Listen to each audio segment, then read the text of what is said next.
You call it the saber-tooth tiger. It's not a tiger. It's not even in the same branch of the cat family. A lineage that split off more than 12 million years ago. And for over 10,000 years, this animal has been completely extinct. And somehow, it's still living in you. Every time you freeze at a sound behind you in the dark, every time the hair on your arm stands up for no reason you can name. That reaction wasn't installed by you. It was installed by animals exactly like this one.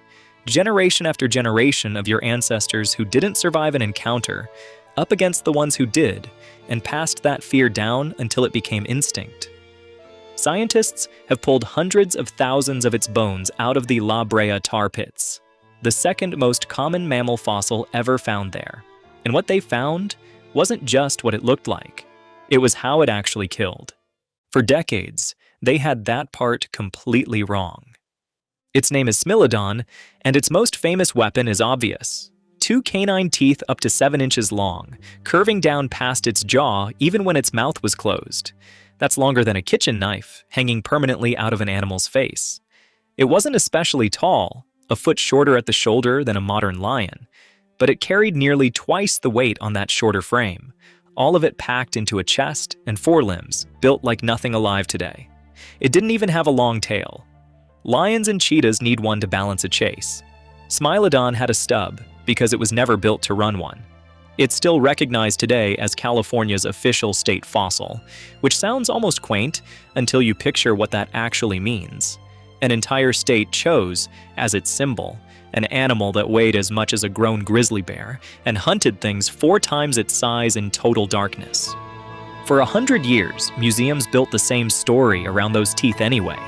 Smilodon, the textbook said, sank those fangs straight through bone, cracking skulls and spines the way a lion crushes a windpipe shut. It's the version painted on cave wall dioramas and printed in half the biology books you grew up with. Nobody seriously questioned it, because nobody had a way to test it. Then, biomechanists actually built the skull. They modeled the jaw muscles, the hinge, the leverage, and ran the numbers on how hard Smilodon could really bite. What came back was almost embarrassing. Pound for pound, its jaws were weaker than a modern lion's. Some researchers put the bite force closer to a large house cat than to anything that should have been able to drop a bison. Push a skull like that against a struggling animal twice its size, and the math says it wouldn't have delivered a killing blow. It would have snapped its own teeth off at the root. So if the bite wasn't the weapon, what was? The answer had been sitting in its front legs the entire time. Smilodon's forelimbs were built more like a bear's than a cat's. Dense, heavily muscled, reinforced with a thickness of bone no living cat has ever needed. Researchers who x-rayed those limbs found the humerus alone was stronger than in any big cat alive today, lion or tiger included. This wasn't an animal built to chase anything down.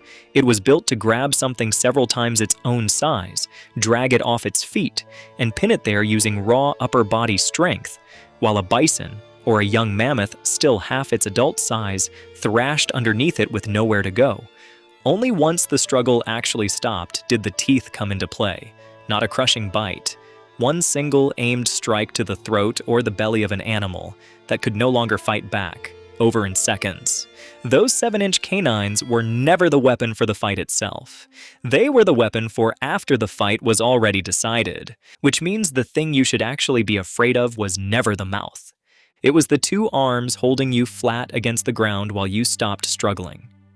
There's one more detail that undoes the classic image of this animal entirely. Every drawing you've ever seen shows those 7-inch fangs jutting out permanently, bare and exposed, even with its mouth shut. That's still the leading scientific view, but a growing number of researchers now think Smilodon may have had thick, fleshy lips covering those teeth completely while its mouth was closed, the same way a walrus's tusks disappear under its face until it needs them. If that's true, you wouldn't have seen the weapon coming at all. You'd have seen what looked like an ordinary, if enormous, cat, right up until the moment its mouth opened. It hunted the way that kind of body demands. not out in the open. Not chasing anything across a plain, because it physically couldn't afford to. It waited. Dense brush, tall grass, the narrow paths worn bare by herds moving to the same water source, day after day, for generations. Smilodon learned those paths and sat inside the tree line until something walked close enough to grab. This wasn't a sprinter. It was a trapdoor with a heartbeat. And researchers now believe it could roar to warn off rivals from a kill. The bone structure in its throat matches a living lion's closely enough to support it. The list of things it could pull down is almost as unsettling as how it did it. Ancient bison built heavier than any bison alive today. Camels and horses, animals you'd never associate with Ice Age North America, but were common across it. Ground sloths larger than a grizzly. And when the opportunity presented itself, young mammoths, not full-grown adults, but calves and juveniles still too small to fend off something with this kind of grip strength. None of that required speed. All of it required exactly the kind of ambush and restraint this animal was built for. But La Brea gave paleontologists something even stranger than how it killed. It gave them a mystery about how it lived, and it's a mystery that's still splitting researchers into two camps today. Christopher Shaw, who spent decades as a paleontologist and collections manager at the La Brea Tar Pits and Museum, has spent years studying the thousands of Smilodon bones pulled from that asphalt. He's also the one who solved a smaller mystery first. People used to picture La Brea as some kind of ongoing massacre, dozens of animals a day sinking into the tar. Shaw ran the math. To produce the number of fossils actually found there, an entrapment only had to happen once every 10 years, over 35,000 years. It wasn't a slaughterhouse. It was patient, quiet accumulation. One struggling herbivore at a time, sinking slowly enough into the asphalt to look, from a distance, like an easy meal. Scavengers and predators kept falling for it anyway, over and over, for 35,000 years straight. Dire wolves got pulled in, vultures got pulled in, and Smilodon, the same animal built to overpower almost anything alive on solid ground, got pulled in too, which is the only reason we know this much about it at all. In fact, dire wolves are the single most common mammal ever found at La Brea. Smilodon is the second. Two of the most feared predators of the entire Ice Age, both undone in the end by the exact same shallow pool of tar. The bones themselves are where it gets strange. More than 5,000 Smilodon fossils from La Brea carry marks of serious injury. Broken legs, dislocated elbows, arthritic joints ground down from a lifetime of strain. Some of the worst cases are almost impossible to explain away. Crushed pelvises, fractured hips, spinal damage severe enough that by every normal expectation, the animal should have died within days of a lone hunter's life. Instead, the bone shows healing, weeks of it, sometimes months. Which raises an uncomfortable question. How does an animal that can no longer hunt survive long enough for a shattered hip to knit back together? Unless something else was bringing it food in the meantime? Some researchers take that as strong evidence Smilodon lived and hunted in groups, closer to a modern lion than to any solitary cat alive outside Africa. Others push back hard against that read. Cats can heal remarkably fast running on stored fat alone, they argue, and a small-brained, naturally solitary predator that never needed a pride to defend territory doesn't automatically need one just to survive a broken leg. Nobody has ever found a Smilodon den sheltering multiple adults together. Nobody has direct fossil proof of a hunt involving more than one cat at once. The debate has run for decades between two very qualified camps, and neither side has come close to closing it. Here's what almost nobody brings up in that argument, though. While scientists debate whether Smilodon hunted alone or in a group, they rarely mention who else was walking those exact same game trails at the exact same time. Humans reached North America while Smilodon still existed. For a real window of time, not a metaphor, not a thought experiment. Your ancestors and this animal drank from the same rivers, moved through the same tree lines, and feared the same dark. That overlap didn't last. Around 10,000 years ago, Smilodon disappeared completely, alongside almost every other giant mammal it depended on to survive. Bison twice the size of today's, ground sloths the size of a small elephant, young mammoths still too small to defend themselves. It didn't go alone, either. Mammoths went with it, mastodons went with it, giant beavers the size of a modern black bear, armored glyptodons built like a car-sized armadillo, an entire cast of animals that had shaped what North America even was for hundreds of thousands of years, gone within the same narrow stretch of time. Across North America, 35 different kinds of large mammal vanished in what researchers call a geologic instant, a window of only a couple thousand years. Something changed fast, and it changed almost everywhere at once. What actually caused it is still argued among the people who study it for a living. As the Ice Age ended, rising temperatures turned open grassland into closed forest, taking the herds Smilodon depended on down with it.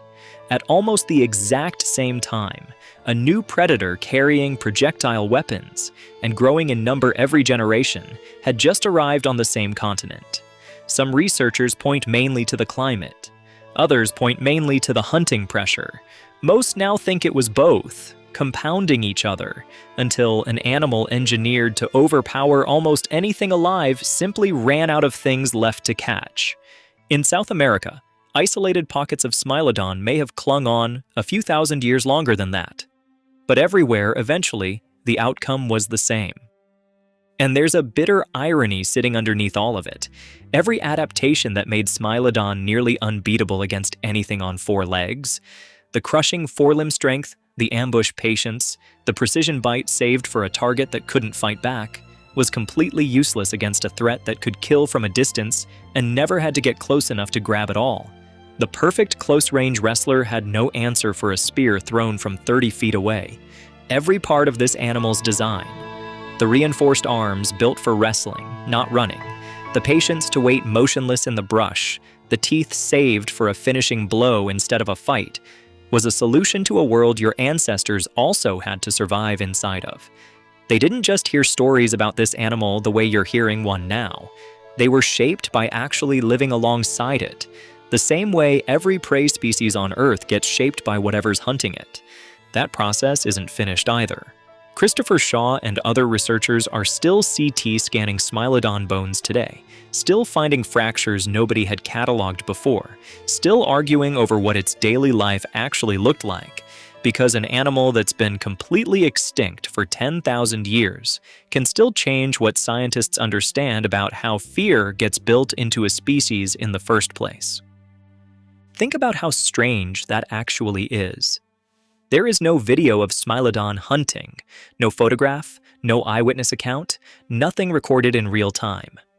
Everything we know came from bones pulled out of asphalt, one broken hip and one healed fracture at a time, decades after the animal was already gone. And somehow that's still enough to reconstruct exactly how it grabbed prey, exactly how it killed, and exactly what kind of life it lived while your ancestors were close enough to watch it happen. That's not folklore passed down around a fire. That's forensic evidence, still being read 100 centuries later. So the next time something moves at the edge of your vision, and your whole body reacts before you've even consciously registered why, that reaction isn't irrational. It isn't left over from nothing. It's a message passed down from an ancestor who met something exactly like this animal face to face and lived just long enough to make sure you'd flinch first.